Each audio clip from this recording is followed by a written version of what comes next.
bienvenidos a la Cátedra UNESCO 2013, un espacio dedicado a la reflexión sobre los aportes del pensamiento iberoamericano, las políticas de comunicación y los retos actuales de la investigación en comunicación. Hoy nos acompañan los profesores Germán Rey y Guillermo Mastrini, con el seminario Medios, Políticas y Modelos de Negocios, donde se expondrán las transformaciones de los medios digitales.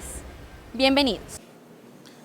Bueno, vienen ustedes a un seminario que pinta interesante, más por la persona que va a venir después, que es Guillermo Mastrini. O sea que le hago publicidad a Guillermo, que vendrá mañana y pasado mañana, y que desde la situación particularmente interesante argentina va a hablar de esas relaciones entre medios, políticas y modelos de negocio. A mí me han invitado para que sobre todo especifique el caso de Colombia, y eso es lo que les voy a contar para poder dialogar con ustedes sobre los temas que les pueda provocar su interés, sobre todo porque este no es solamente un tema académico, sino que es un tema, por lo que veo, por la juventud de ustedes, del contexto en el que van a trabajar. Es decir, ustedes van a ser o ya empiezan a ser comunicadores en un contexto de convergencia entre medios, en un contexto digitalizado, en un contexto de transformación de las modalidades de negocio, en un contexto de transformación del poder, más que de construcción del poder, de reajustes, de reacomodaciones del poder del sistema mediático. Y voy a hablar a partir de 3 investigaciones que he podido hacer en este último año, que me dan los elementos para hacer algunas reflexiones del caso colombiano. Hacer 3 estudios en un año es como si todos los astros se alinearan. No siempre uno como investigador tiene el lujo de poder hacer 3 estudios sobre el mismo campo, que los 3 estudios se hagan en entidades nacionales y que los 3 estudios se los paguen bien. Pero yo tuve esa buena cosa durante este año. El primer estudio fue un estudio que responde a una pregunta: ¿qué está pasando con la lectura en Colombia? Estudio que es histórico, que se ha hecho durante 3 momentos desde el año 2000. Es decir, que hemos estudiado lo que ha sucedido en los últimos 15 años, que también es un lujo. Un investigador que pueda hacer un trabajo continuado, que pueda comparar, que se ha hecho con datos, los datos nacionales del DANE, etcétera, pues es un bocato di cardinale para alguien que estudia estos temas. Y dentro del tema de lectura, lo que a mí me ha interesado más, en los 15 años lo he estudiado, es ¿por qué la única lectura que crece en Colombia es la lectura en Internet? ¿Por qué la lectura en Internet crece mientras se desploma la lectura de libros? ¿Por qué la lectura de revistas y periódicos sube apenas un punto en estos 15 años? ¿Cómo se está transformando el negocio de la publicación escrita y cómo está afectando eso a la lectura, etcétera? Bien. El segundo estudio que hice, que acaba de publicarse, es un estudio que se llama Medios digitales informativos en Colombia. Este también ha sido una gozada para mí, en el sentido en que la primera vez que hicimos este estudio, que fue hace 2 años, resultó en el estudio un dato que me impresionó en ese momento, y es que en Colombia existen 300, en ese momento, en el año 10, 350 medios digitales informativos. Estoy refiriéndome a medios que tienen más del 50% de su conformación como información y la base es electrónica. Es decir, estoy hablando de todos los .com, de tiempo.com, espectador.com, pero también territoriochocuano.com, elparlanteamarillo.com, lacometa.com. 350 medios que van desde Orito Putumayo hasta al norte de La Guajira. 2 años después volvimos a hacer el estudio y encontré este año 750 medios digitales informativos en Colombia. Es decir, que es un fenómeno real la existencia de medios digitales. Esto es absolutamente importante para ustedes, porque ustedes ya no son solamente, creo que no lo piensen ser, el periodista del tiempo. Yo fui defensor del lector del tiempo hace 12 años, eso ya me parece lejísimo, que hace 12 años fuera el defensor dentro de la sala de redacción del tiempo. Yo creo que los comunicadores hoy no se plantean solamente ser de la revista Fucsia o ser del canal tal, sino también creo que se plantean cuáles son y se preguntan cuáles son los nuevos espacios en los cuales se abre la posibilidad de hacer comunicación, y yo creo que ustedes sí tienen unos nuevos espacios que son claves en el mundo digital. Bien, y el tercer estudio que hice para el Ministerio de Tecnologías de la Comunicación, de la Información y la Comunicación, fue un estudio con el Centro Nacional de Consultoría sobre el tema de la cultura digital. ¿Qué está pasando en el ambiente digital colombiano? Bien, meto como un barman las 3 estudios en una coctelera, muevo la coctelera y de ese movimiento es que sale mi charla con ustedes para tratar el tema que aquí me proponen, el tema de medios de comunicación, políticas comunicativas y modelos de negocio.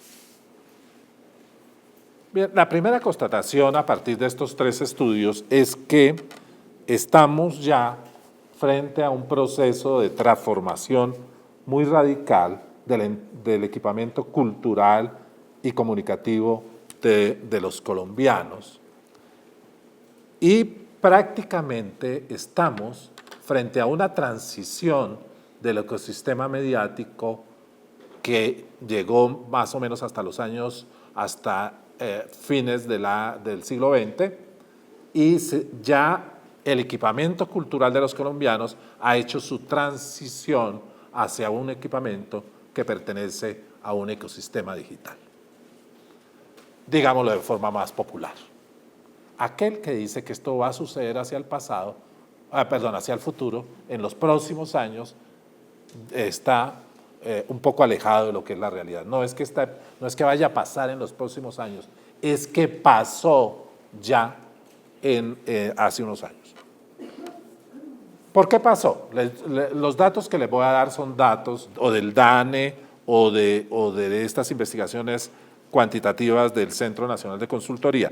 Pero en nuestro estudio sobre cultura digital constatamos que el 94% de los hogares colombianos tienen celular, el 94% televisión, el 50% reproductor de audio, el 49% reproductor de DVD, el 35% computador fijo, el 29% de todos los hogares computador portátil, el 44% tiene internet en su hogar, una cifra que en los grandes centros urbanos llega a 55% y en los pequeños a 26%. Bien, ese primer conjunto de datos, ¿qué nos dice? Nos dice, primero, la gran transformación del equipamiento comunicativo colombiano no es el televisor ya, es en este momento el celular. Primer punto. Segundo punto, la televisión demoró 30 años para llegar al tope universal en el que hoy está. Más o menos 30 años. ¿El tope universal qué quiere decir? Pues que el 98% de los colombianos y colombianas vean televisión. Para llegar a eso, más o menos transcurrió entre el año 50 y el año 80. Para llegar a lo mismo en telefonía celular, Colombia se demoró 5 años. Entonces estamos comparando 30 de uno frente a 5 de otro. El señor Perogrullo diría, ha sido rápido, vertiginoso y se ha generado realmente una industria hoy que estará incidiendo en la industria comunicativa más, me estoy adelantando cosas, más que las propias empresas comunicativas que conocíamos, los periódicos, las emisoras de radio y las emisoras de televisión. Ahora, dicho de manera más rápida, vulgar y popular, lo que quiero decir es que quienes empiezan a mandar la parada en términos de negocio en el campo comunicativo son las empresas de tecnología y no las empresas de contenidos. Eso parecía hace 15 años un anatema, un completo anatema. Por ejemplo, la Federación de Comunicaciones de los Estados Unidos prohibía que quienes tuvieran empresas de tecnología también invirtieran y compraran empresas de contenidos. Y por eso una cosa era Bell South, por ejemplo, y otra cosa, o Vodafone, y otra cosa completamente diferente es Disney, era Disney. La una, empresa de tecnología, la otra, empresa de contenidos. ¿Y por qué la Comisión Federal de Estados Unidos tenía esa reglamentación? Porque la Comisión sabía perfectamente que meter en una misma bolsa empresas tecnológicas, empresas de contenidos, iba a lograr la hegemonía de las empresas tecnológicas y cada vez más iban a ser golpeadas las empresas de contenido. Creo que fue durante el gobierno de Bush hijo, en el que sucedieron varias cosas nefastas. Saben ahora que Bush hijo está dedicado a pintar perros, pero ha dado un salto cualitativo en su expresión como artista, y he leído en los últimos días que Bush hijo está dedicado, ahora pasado del periodo de perros al periodo de grandes políticos, y yo no sé realmente si ha habido una gran transformación, pero ahora está pintando los grandes políticos con los cuales él estuvo. El gran peligro es para los grandes políticos, porque no sé cuál es la habilidad pictórica, pero debe ser muy respetable. Está en su periodo de jubilación y puede dedicarse a lo que desee. El problema es que cuando estaba como presidente, además de Irak, Afganistán, etcétera, él tumbó la regla, que fue una regla básica de la política comunicativa norteamericana, de la separación entre empresas de contenidos y empresas de tecnologías. Y saben ustedes que una reglamentación en Norteamérica significa un terremoto por toda parte del mundo. Es decir, que hacer terminar esta separación ha significado que en el mundo hoy en día ya no exista la separación, y que más bien las empresas de tecnologías estén tomando un liderazgo en aún hoy ya empiezan en la producción de contenidos, pero sobre todo en la hegemonía de las majors sobre la distribución de contenidos. Ahora pasémoslo a perogrullo. Esto significa que el mayor cablero colombiano es Slim. Aquí está. Esto significa que en el futuro, que ya Netflix hace producción de televisión,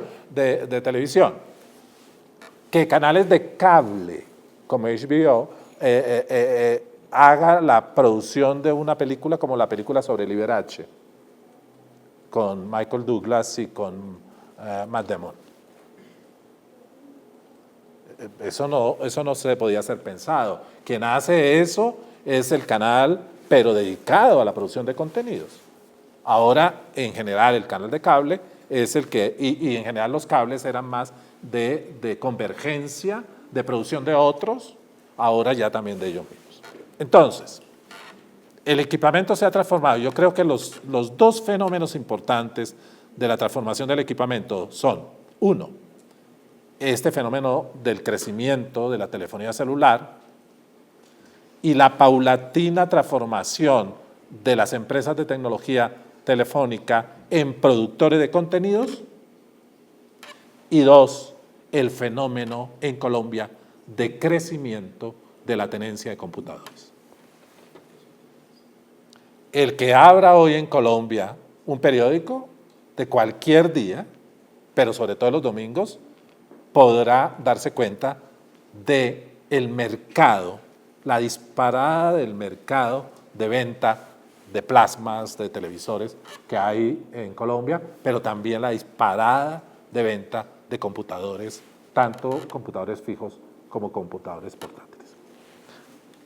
Pero el asunto va más allá de eso.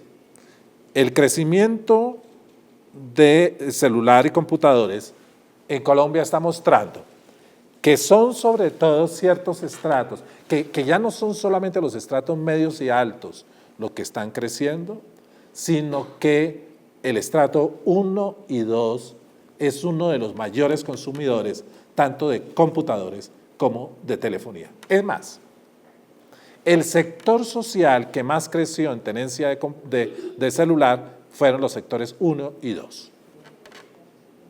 No hay aquí en la sala nadie que sea sector 1 y 2 de la estratificación económica.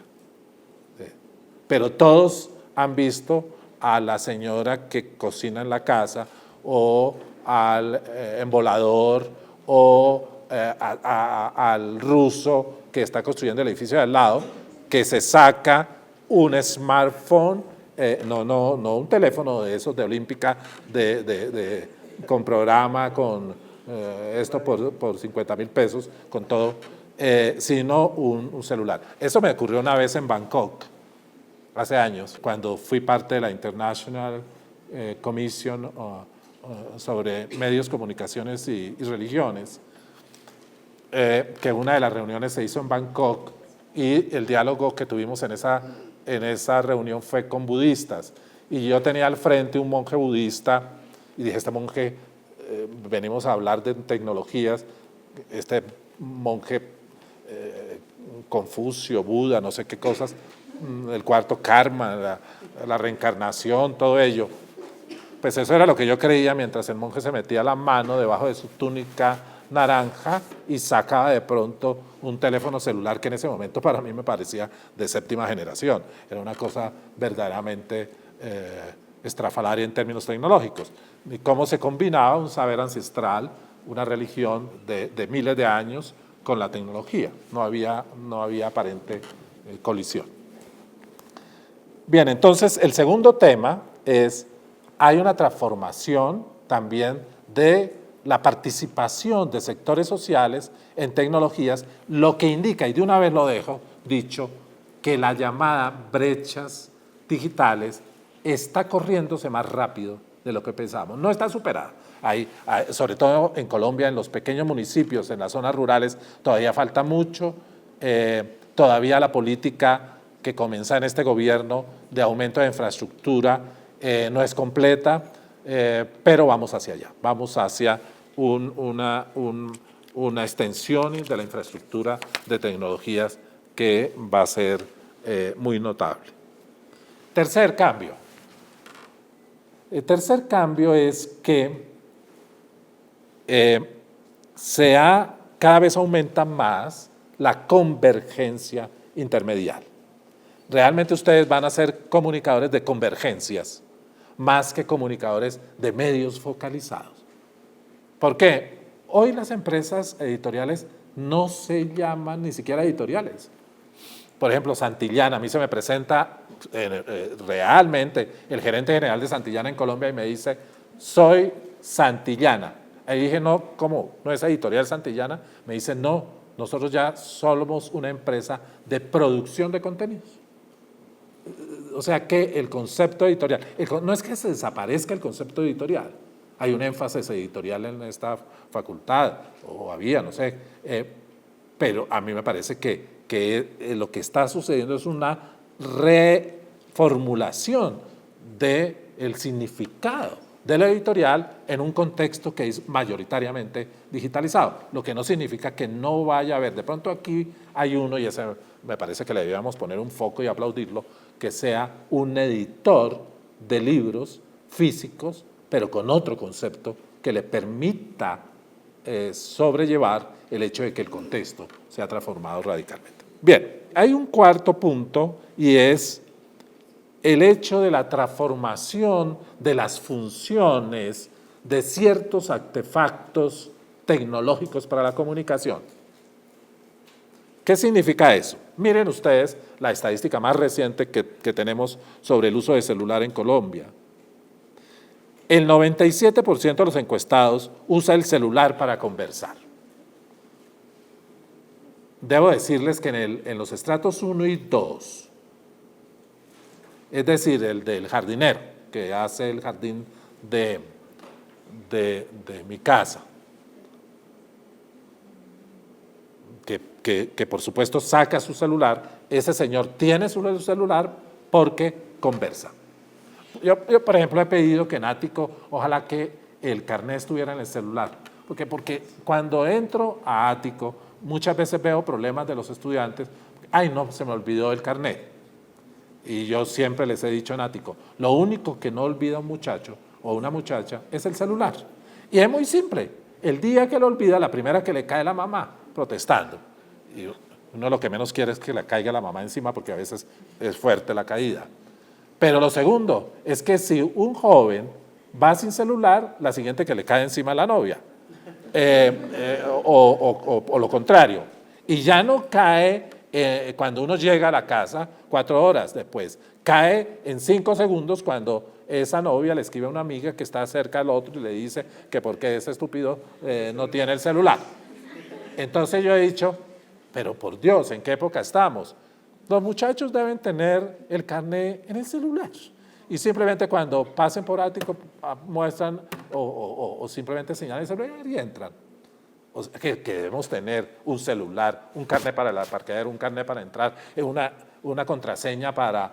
No, yo creo que debemos converger a una serie de sistemas bastante sencillos para eso. Bien, entonces lo primero que hace es conversar. Lo segundo es enviar y recibir mensajes. El 61% de los usuarios de celular colombianos envían y reciben mensajes de texto. El 44% toma fotos y el 42% escucha música. Esto me parece que es extraordinario y lo deberían estudiar ustedes que están jóvenes, que conocen el contexto y que están en este mundo digitalizado. Esto significa, primero, que la fotografía ha disminuido. No, todo lo contrario, lo que ha aumentado es la fotografía. Pero ¿qué significa hoy, por ejemplo, el álbum fotográfico? ¿Qué significa? ¿Cómo se usa? ¿Cuándo accedo? ¿Qué significa que no sea visible? Por ejemplo, es que el otro era un artefacto que estaba ahí, que se podía abrir, que estaba en la sala de la casa, que lo abrían siempre en la página en la que uno no quería que lo abrieran, que cuando uno estaba pequeño corriendo con un vestido de baño terrible, mitad del culo por fuera, la mitad en el vestido de baño, y ese se lo presenta de pronto un hijo a un amigo, y este es mi papá. Horrible. Eso era en la época en que los álbumes estaban encima de la mesa de noche, o por ahí andaban. Hoy ya no, son invisibles. Pero en cualquier instante una foto puede irse para Facebook, en cualquier instante una foto puede hacer el tránsito al teléfono. Y yo podría abrir mi iPhone en este momento y de pronto recibir un mensaje de mi casa que era, esta es la foto de la que estás hablando, y tenerla aquí al frente. En efecto, parece que está ocurriendo. Esta es la foto del chingue. Paseo con olla en las riberas del río Girón, en Santander, cuando el río Girón tenía riberas y cuando se podía ir al río Girón. Bien, son un jurgo de años pasó eso. Bien, por ejemplo, el escribir, que los jóvenes no escriben. No, es una de las épocas en que más han escrito. Ah, pero ¿qué es que escriben recortado y mal? Ah, es que es otra forma de escribir. Ah, es que escriben solamente para algunos asuntos que les interesa, pues como todas las generaciones. Solamente que ahora escriben a través de su teléfono. Pero no crean que lo hacen solamente los jóvenes javerianos, lo hace también el señor jardinero y lo hace el ruso que está construyendo edificios. Bien, y luego está el tema de la escucha de música. Eso sería un capítulo entero de lo que significa hoy la escucha de música. Si ustedes consultan la última encuesta de consumo cultural de Colombia, se podrán dar cuenta que todos los índices de consumo cultural colombiano del año pasado, todos bajaron. Solamente crecieron dos índices, el acceso a Internet y el cine. El acceso a Internet es fácil de explicar, el cine es más difícil de explicar. ¿Por qué sube el cine? Yo creo que el cine sube en el consumo cultural colombiano, uno, por la piratería, uno. Dos, porque se ve mucho cine y los jóvenes están viendo cada vez más cine a través de ordenador, del computador. Esa es la segunda. Y tercero, porque hay unos flujos de circulación del cine que serían, y de las series norteamericanas de televisión que nuevamente reverdecen y que se convierten como en un elemento de encuentro, de identificación muy interesante entre los jóvenes. Bien, esa es una cuarta constatación. El quinto constatación es que se ha incrementado en Colombia las soluciones inteligentes, es decir, el mundo smart. Un 17% del total de los hogares tiene smartphone y entre ellos un 56% dice tener un smartphone y un 35% de los que tienen smartphone, es decir, de los 17%, que todavía es bajo, tiene 2 smartphones. Bien, pero salto una cantidad de datos, incluso si los quieren tener, le puedo pasar a la profesora el esquema de mi conversación, que está hecho para esta conversación. Algunos temas son reciclados de algún trabajo mío, pero están, y simplemente lo paso, y son 28 puntos, obviamente no los voy a ver todos, ya en ese momento ya entró el 15 o algo así, saltaba a saltos, pero lo puede tener de la primera parte de esta conversación, que es, se está transformando el ecosistema digital. En este mismo estudio que dirigí, las actividades sociales que dominan el panorama de la cultura digital colombiana son, primero, comunicarse, es decir, las mayores actividades que hace la gente, todos nosotros, con los nuevos artefactos, particularmente con el celular, es comunicarse. Intercambiar e interactuar son las tres grandes funciones. Comunicar, intercambiar, interactuar. La segunda, esa es la primera gran función, comunicar. La segunda gran función es entretenerse, el entretenimiento. La convergencia digital es el nuevo lugar del entretenimiento. Y dentro de las prácticas de entretenimiento que pasa por el mundo digital están la música, seguida por las prácticas audiovisuales que comprenden fotografía, películas, series de televisión. Y dos asuntos más sobre lo que está cambiando para hacer un breve resumen y pasar a los otros temas.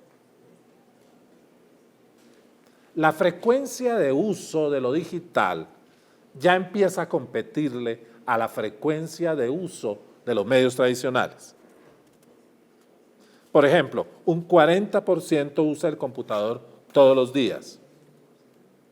Un 96% de los colombianos usa el celular frente a un 82% que hace también uso de televisión, un 81% que hace uso de televisión por suscripción, un 58% que usa internet y un 50% que envía mensajes de texto. ¿Qué les llama la atención de esto? A mí me llama la atención que el incremento que ha habido del uso de la televisión por suscripción. Es más, ahora voy a empezar a hacer de pitoniza, en femenino además, para poderlo ser bien, una pitoniza, y es, si ustedes están pensando que el futuro es la televisión abierta, están pensando en el pasado. La televisión abierta va en declive, hay un gran ascenso de la televisión por cable y, por supuesto, de la televisión puesta en las otras plataformas, básicamente en celular, en internet, por ahora, por lo que conocemos. Van a venir otras formas, pero eso ya es ciencia ficción. Ciencia ficción que además es inmediata casi. No es que para los próximos 100 años, no, es para los próximos 10.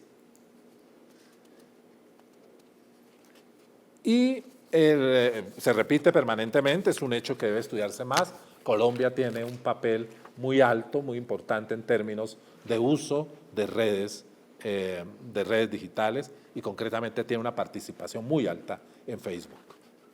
Es uno de los países que sobresale por tener usos bastante altos de Facebook. Entonces, en síntesis, ¿qué tenemos en el panorama colombiano? Primero, un incremento de los nuevos artefactos digitales que rodean la vida cotidiana de la gente.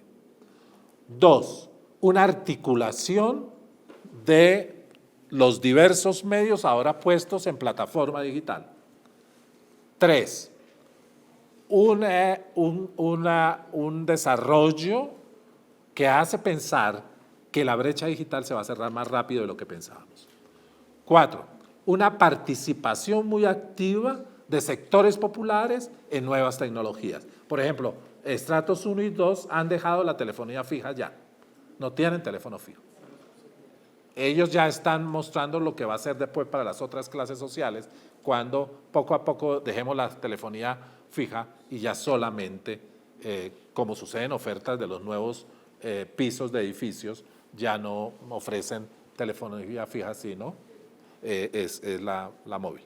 El quinto asunto importante es que las dos funciones básicas de este entorno digital en este momento sean comunicar y segundo, entretener.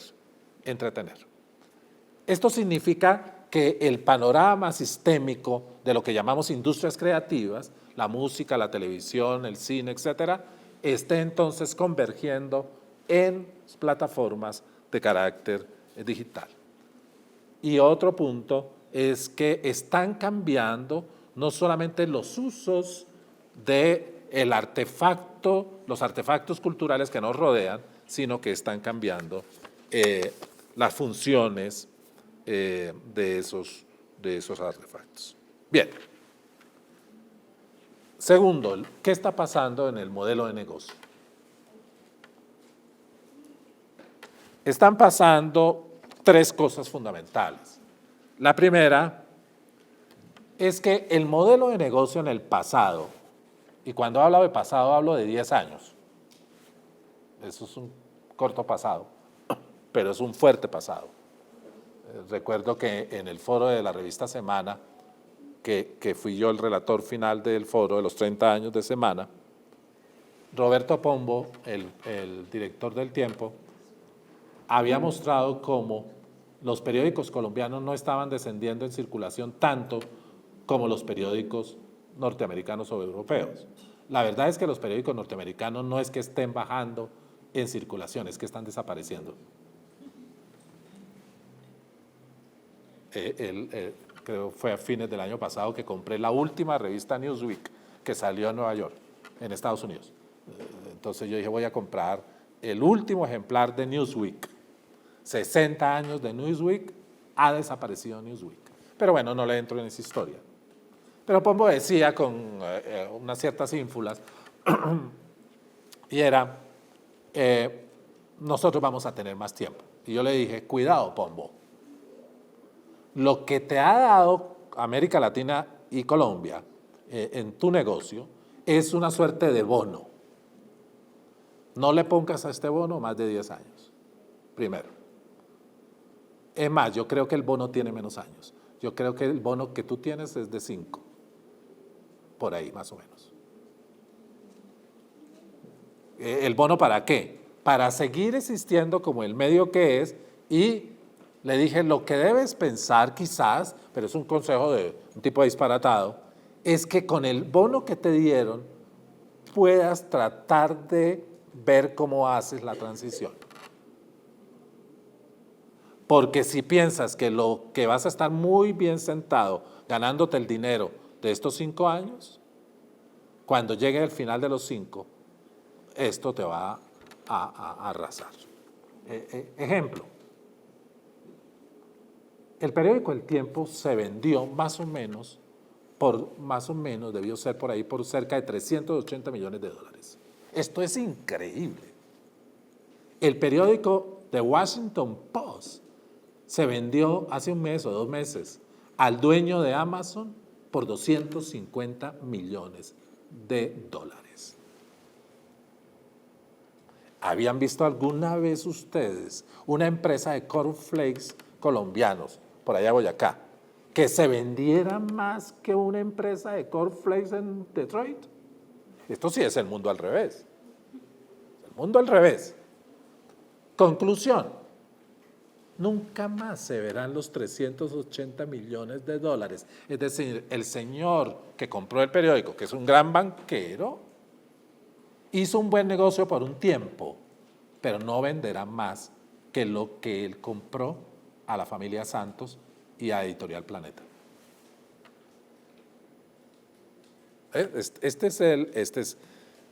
Este modelo anterior, el modelo en que alguna vez habían periódicos y revistas, estaba sostenido en, 1, grandes empresas, medianas y grandes empresas. Es decir, nunca se podía pensar que alguien de mi generación pudiera hacer un medio digital. Bueno, eso no era imposible pensarlo. Si alguien quería pensar en periodismo, tenía que pensar en ser un colaborador del Tiempo, del Espectador, de la revista Semana o la revista X, de la revista Javeriana, lo que fuera. Pero nunca podía pasar que alguien que estuviera sentado aquí en esta sala pueda ser en 5 años o en 10 un productor de información digital que venda información. Eso no. Hoy se puede. Eso cambia el modelo de negocio. Lo segundo, el modelo de negocio antes estaba basado en la idea de audiencias retenidas. Entonces el asunto es, ¿cuántos suscriptores tenemos? Como esas estadísticas relativamente falaces que sacan los noticieros de televisión que dicen al comienzo, en este momento tenemos 4 millones de suscriptores o 4 millones en Facebook, se acaban de aumentar 50,000.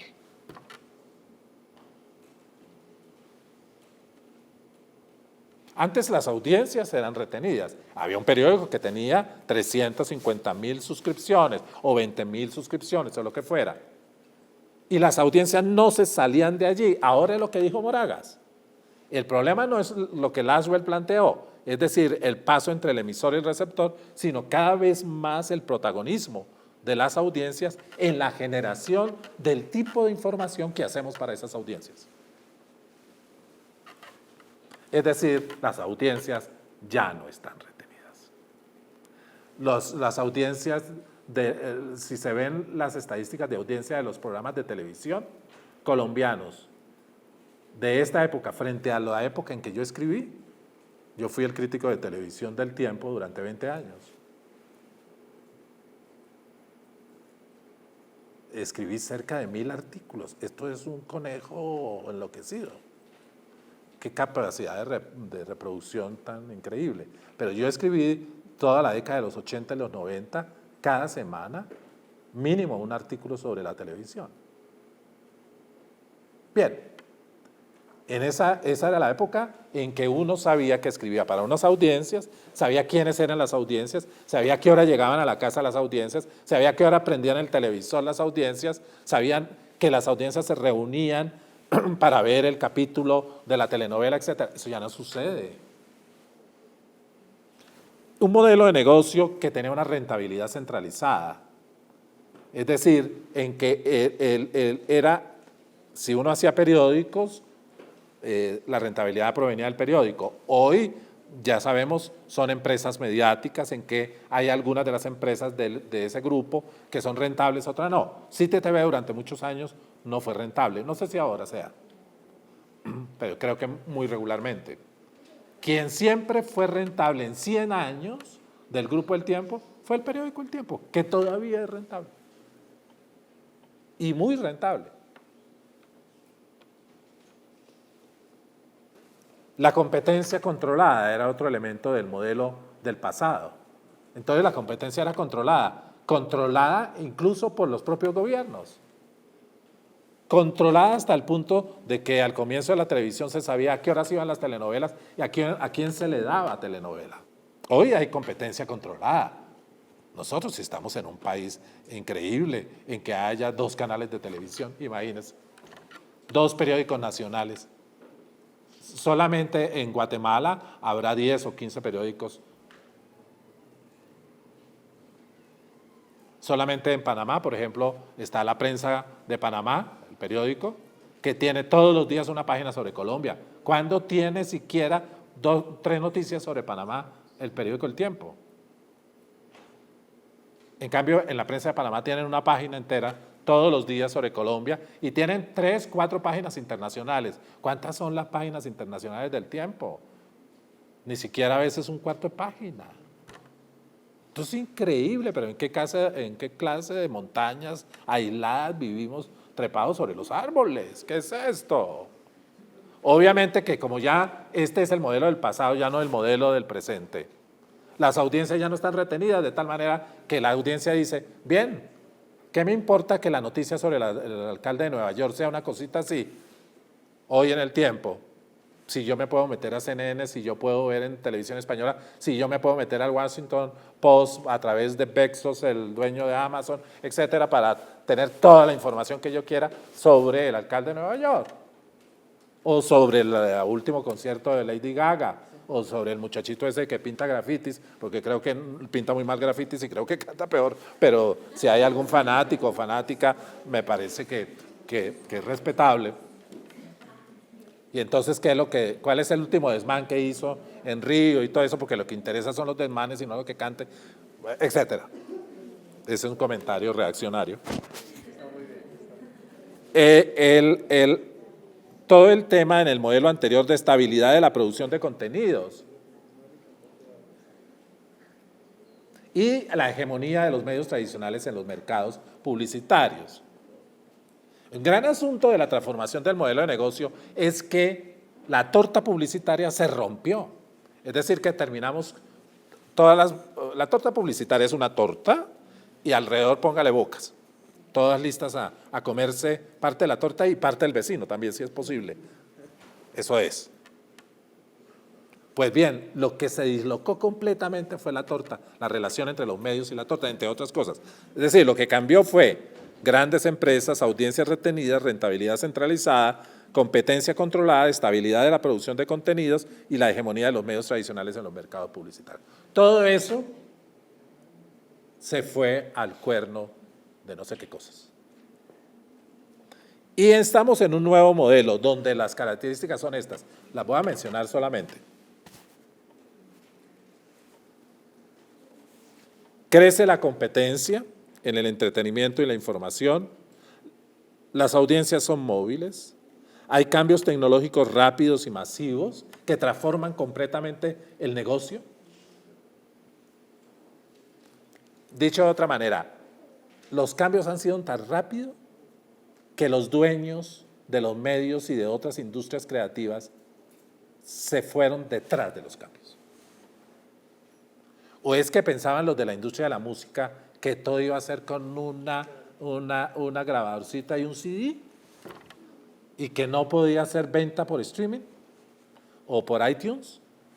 Los cogió fuera de base. ¿O es que creían los dueños de periódicos que el negocio iba a ser un periódico en un kiosco y una gente comprando periódico y otros suscribiéndose? Les cambió el negocio. ¿O es que creían los dueños de las distribuidoras de cine que la gente iba a ir a comer papa frita y un chocolate en su Cineplex, que se iba a sentar ahí matiné, vespertina y noche, y que de pronto podía hacerlo en su casa, es mucho más barato, prender el computador y descargarlo, descargar las películas incluso de manera pirata, incluso no, sino de manera pirata muchas veces. En el formato nuevo empiezan a declinar, en el modelo nuevo empiezan a declinar ciertos formatos. Por ejemplo, las revistas. Las revistas se tienen que replantear. Eso no puede seguir de la forma como Newsweek o Time o todo esto. Eso va a cambiar. Y existen experiencias nuevas, como por ejemplo sitios de música, música por streaming, libros electrónicos, experiencias como Netflix, aplicaciones, mercados de aplicaciones, medios digitales informativos, etcétera. Es decir, se revolcó completamente el paisaje.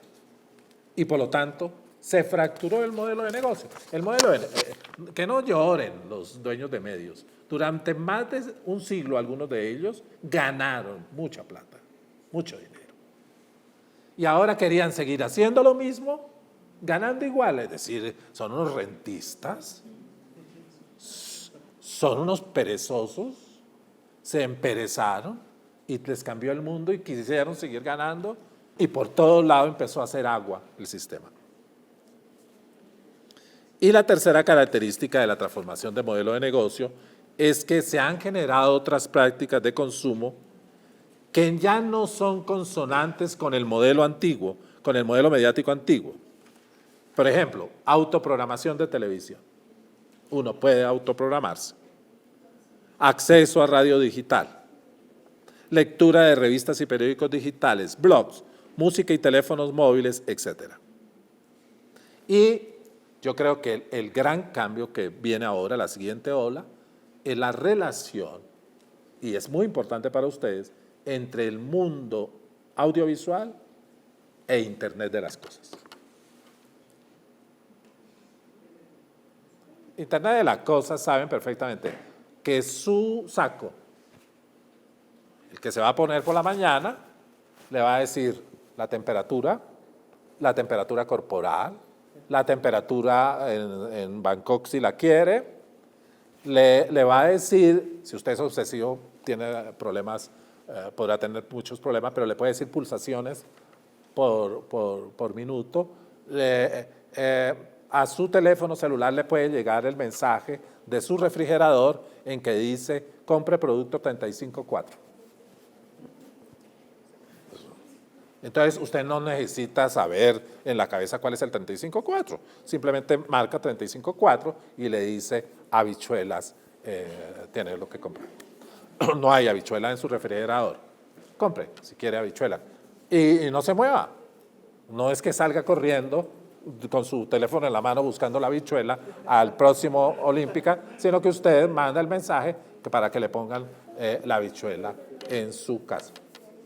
Y entonces lo que se le ocurre decir, ay, pobrecita la gente de los kioscos, ay, los comunicadores ahora qué van a hacer. Ahora es cuando tienen campo. Cuando yo empecé a enseñar aquí no había tantas posibilidades como las que ustedes ahora tienen. Lo que tienen es que ponerse a pensar, a diseñar, a ser creativos, a buscar emprendimientos propios, etc. Bien, 3. Mientras cambia el negocio, cambian las políticas. Ustedes vienen a un seminario que se llama Medios, Modelo de Negocio y Políticas. Y les dejo como un post-it, como si empezara ahora a poner sobre la pared un post-it sobre el tema de políticas. ¿Qué está cambiando en las políticas? Primero, se están descentralizando las políticas del regulador tradicional que era el Estado. Es decir, quien regula más los contenidos es Carlos Slim que el Ministerio de Tecnologías, eso sí, estemos claros. ¿Quién es el que regula el cine? Pues Cine Colombia, que es la mayor más importante de distribución de cine. Ellos son los que nos dicen que cine existe. Pero lo más grave, ellos son los que nos dicen también qué cine no veremos. No veremos. Hay una multitud de cine que se produce en el mundo que nunca veremos los colombianos porque nunca pasa por los circuitos tradicionales. La segunda,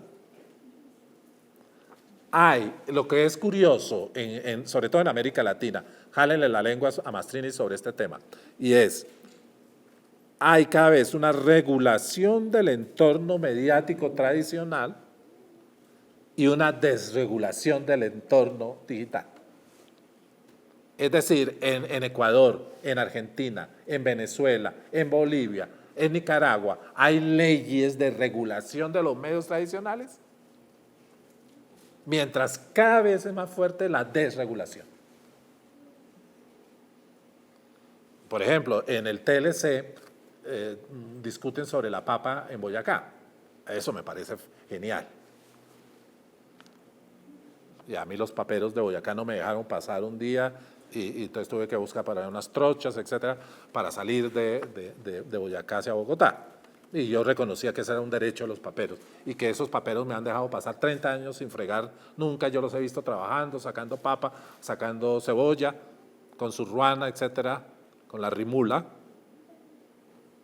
La rimula son los galones que vienen con aceites, etcétera, rimula, pero los campesinos le sacan ese aceite porque lo usan para trabajo diario y es en la rimula donde llegan con la chicha o el guarapo o las bebidas que hacen para tomar. Entonces ellos dicen, ya me voy a tomar mi rimula. Lo que siempre discutimos en estos, hace 10 años, cuando se hizo el tratado con Estados Unidos, fue qué significa, por ejemplo, la cuota de pantalla de cine, qué significa la cuota de pantalla de televisión, qué significan las políticas de subsidio para los jóvenes que empiezan a hacer cine, qué significan las responsabilidades de los prestadores de servicios de Internet. Eso se negoció en el tratado. Atención, no se reguló solamente la papa y la leche y el trigo, también el cine.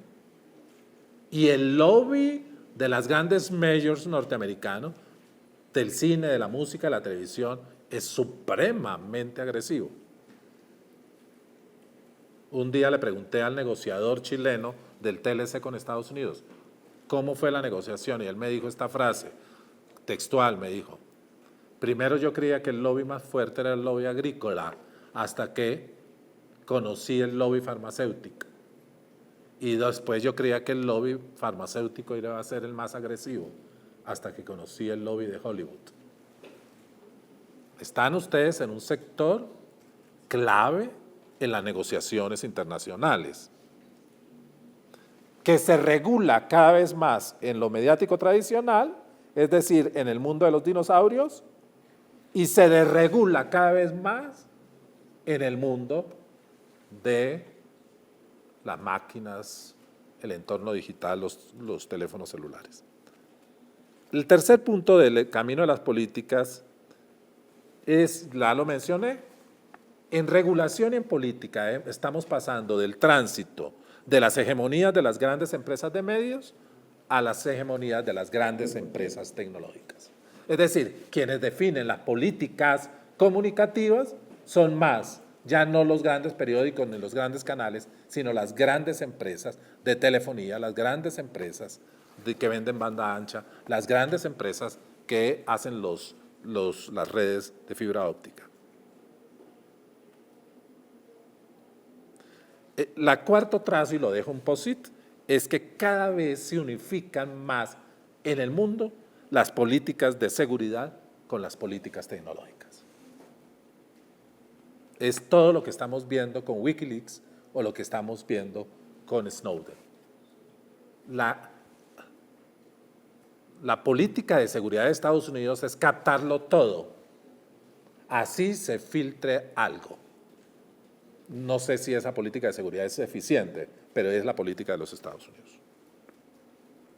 Es decir, que cuando ustedes dan sus datos, y todos lo sabemos, en Facebook o en Google o en Apple, están dando los datos a las bases de seguridad de Estados Unidos, de Colombia, de los que sea. Y con sus datos se están haciendo negocios, se les llega la publicidad, pero también se hacen el espionaje a su información. Y tres cosas finales. En Colombia, las políticas de este mundo digital están girando alrededor del énfasis en las políticas de ampliación de cobertura, de las políticas de propiedad intelectual y derechos de autor, y últimamente de las políticas de creación y participación social en el mundo digital. Esto quiere decir, las políticas no pueden ser políticas de infraestructura, banda ancha, solamente. No pueden ser políticas solamente de artefactos, que todos tengan celular. Y tampoco pueden ser políticas de solamente o especialmente protegemos los derechos de las grandes empresas transnacionales o nacionales de tecnología.